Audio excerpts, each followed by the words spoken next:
Assalamualaikum dan salam sejahtera semua. Hari ini saya nak kongsikan satu kisah yang menyayat hati. Seorang pelajar dibuli sehingga terpaksa dimasukkan ke ICU. Ya, ke ICU hanya kerana buli. Dan lebih menyedihkan, tangan mangsa turut diconteng dengan tulisan hina. Pergi mampus. Apa dah jadi dengan hati manusia hari ini? Allahu Akbar. Okey, mari kita tengok latar belakang kes.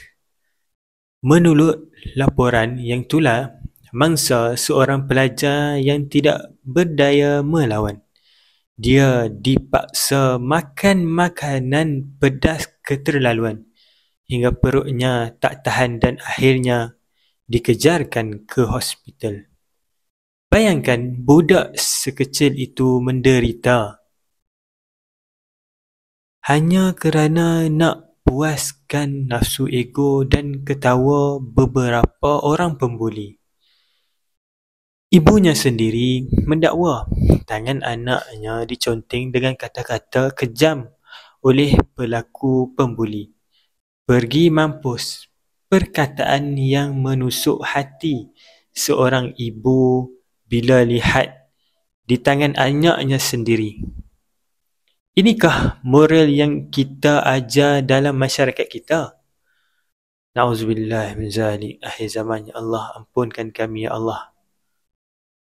Cuba kita letak diri kita di tempat ibu mangsa. Anak yang dihantar ke sekolah untuk belajar balik dengan trauma dan luka. Balik bukan dengan penuh senyuman, tapi dengan kesakitan dan ketakutan. Allahu Akbar. Hati ibu mana yang boleh tahan? Sekolah sepatutnya jadi tempat membina masa depan, bukan kubur harapan anak-anak kita.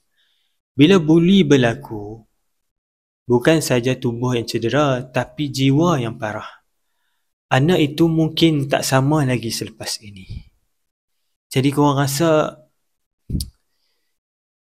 kes buli ni semakin hari semakin banyak lah. Sebab apa? Okey, mari kita tengok punca budaya buli. Kenapa budaya buli ni tak pernah habis? Adakah sebab kita anggap buli ini biasalah, mana-mana sekolah pun ada buli? Atau sebab sistem sekolah dan masyarakat terlalu longgar terhadap pembuli? Korang rasa macam mana? Kita selalu nampak berita buli, tapi selepas seminggu, senyap. Tiada tindakan tegas. Tiada pengajaran. Sampai bila? Sampai bila kita macam ni? Sedangkan ada yang dah meninggal dah pun. Allahu Akbar. Sekolah mesti jadi tempat selamat. Pentadbir, guru dan pelajar sendiri perlu faham bahawa buli ni bukan gurauan. Budaya buli ni tidak baik. Ia jenayah moral dan sosial. Setiap kali kita diam bila nampak buli, kita jadi sebahagian daripada masalah itu. Na'udzubillah. Ibu bapa pula perlu pantau anak-anak. Bukan saja pelajaran, tapi tingkah laku. Kadang-kadang anak kita bukan mangsa, tapi pembuli. Tapi kita tak tahu sebab kita sibuk mencari salah orang lain.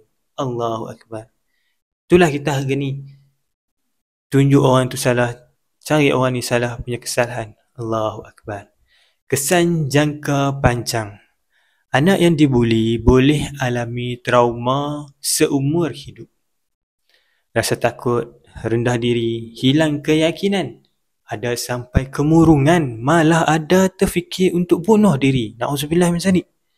Semua bermula dengan gurauan yang disangka kecil, tapi kesannya tak pernah hilang. Allahu Akbar. Jadi korang rasa macam mana? Dahsyat kan? Kes buli ni semakin hari semakin tak boleh nak bendung.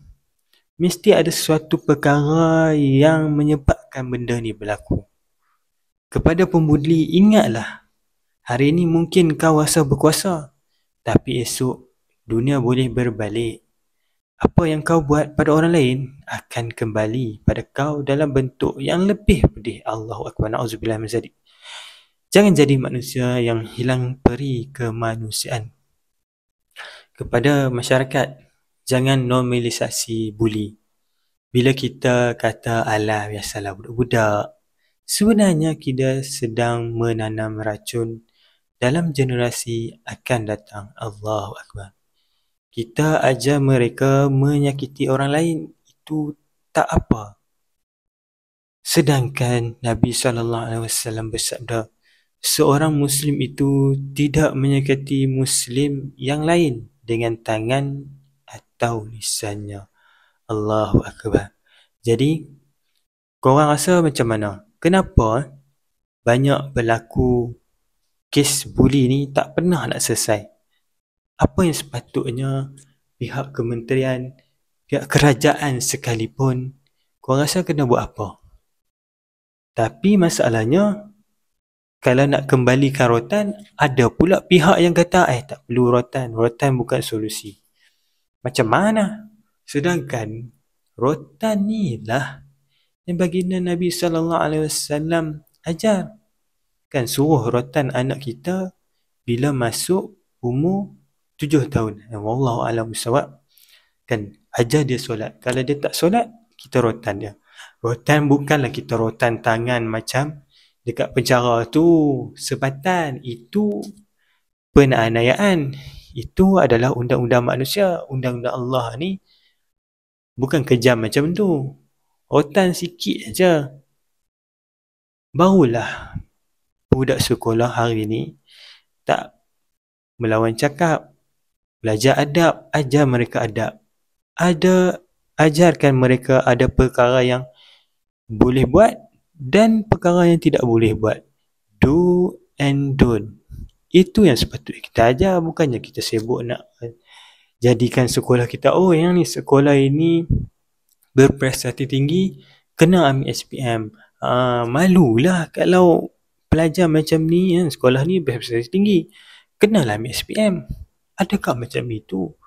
Adakah sebabkan kepentingan dunia ni kita sanggup ketepikan nyawa orang lain, kita sanggup ketepikan orang lain? Tidakkah sifat itu sifat pentingkan diri? Allahu Akbar. Jadi korang rasa macam mana? Kes buli ni bukan perkara kecil tau. Dah berlaku banyak dah di sekolah dan makin menjadi-jadi. Semoga kes ini jadi pengajaran buat semua. Jangan tunggu ada lagi nyawa yang melayang baru nak menyesal. Hentikan budaya buli, didik anak-anak dengan kasih, bukan kekerasan. Saya doakan mangsa ini sembuh sepenuhnya insya-Allah dan semoga keadilan ditegakkan. Jika anda rasa video ini penting dan bermanfaat, tolong share, like, komen dan jangan lupa subscribe channel ni. Aku tengok ramai yang tengok video ni tak subscribe. Subscribe lah, tanda korang sokong konten yang aku buat ni. Subscribe itu percuma saja guys. Suara anda boleh bantu hentikan buli. Sekian, saya Saudagar MZ. Jumpa lagi di video seterusnya. Assalamualaikum warahmatullahi wabarakatuh.